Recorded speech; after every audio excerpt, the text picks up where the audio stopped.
David Oswald, basó su teoría en el siguiente postulado. El conocimiento verdadero solo puede nacer cuando los nuevos contenidos tienen un significado a luz de los conocimientos que ya se tienen. Es decir, para que se produzca el aprendizaje significativo, el primer paso es averiguar lo que la persona ya sabe, y de esta forma conocer la lógica detrás de su pensamiento y actuar. En otras palabras, vincular lo que se aprende con lo aprendido previamente. Como base de este experimento nos planteamos la siguiente pregunta. ¿Los sujetos mejorarán su desempeño en la prueba al presentarles los nuevos contenidos asociados con el conocimiento que ya poseen?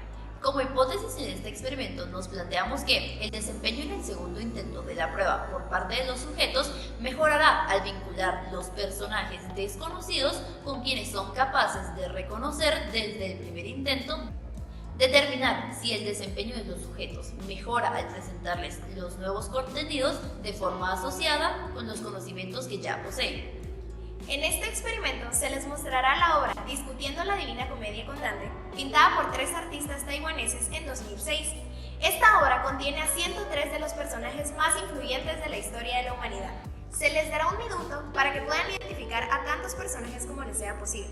Luego, se les mostrarán personajes que no identificaron, vinculándolos con quienes sí fueron capaces de reconocer. Finalmente, tendrán de nuevo un minuto para reconocer a tantos personajes como puedan.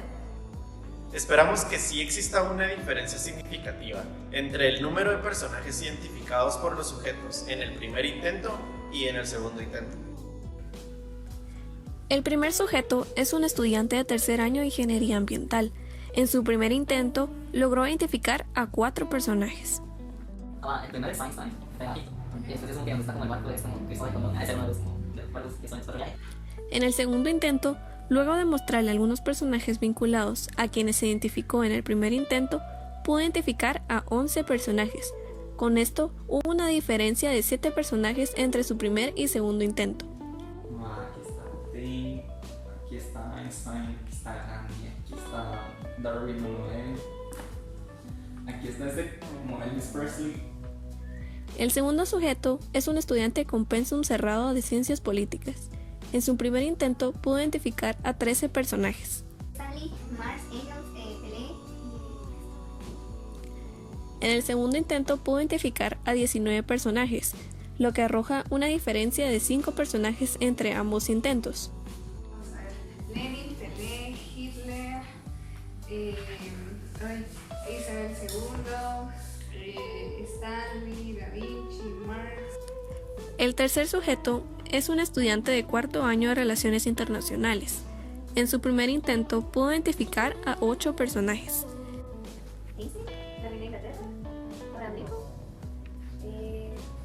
En el segundo intento logró identificar a 15 personajes, lo que nos indica una diferencia de 7 sujetos entre el primero y segundo intento. Lincoln, este era Platón, Pelé, Bruce Lee.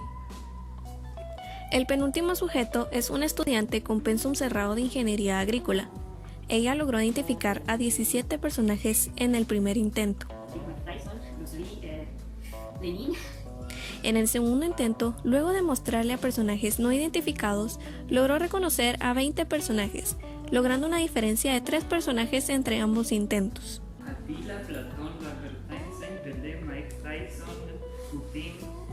Finalmente, el último sujeto, un estudiante con pensum cerrado de Ingeniería Ambiental, identificó en su primer intento a 7 personajes. Y en el segundo intento logró identificar a 19 personajes, con una diferencia de 12 personajes entre el primer y segundo intento. Chaplin, Beethoven, Hitler, Pelé, Platón, Gates. La hipótesis se aprueba debido a que en promedio durante el segundo intento los sujetos acertaron a 19.8 personajes en un minuto, casi duplicando su promedio de 9.8 personajes del primer intento. Finalmente, el poder comprobar esta teoría permite inferir que al desarrollar programas de capacitación dentro de una organización, su efectividad aumentaría, si estos surgen a la luz de los conocimientos previos de los trabajadores y no con temáticas desconocidas o inexploradas para ellos.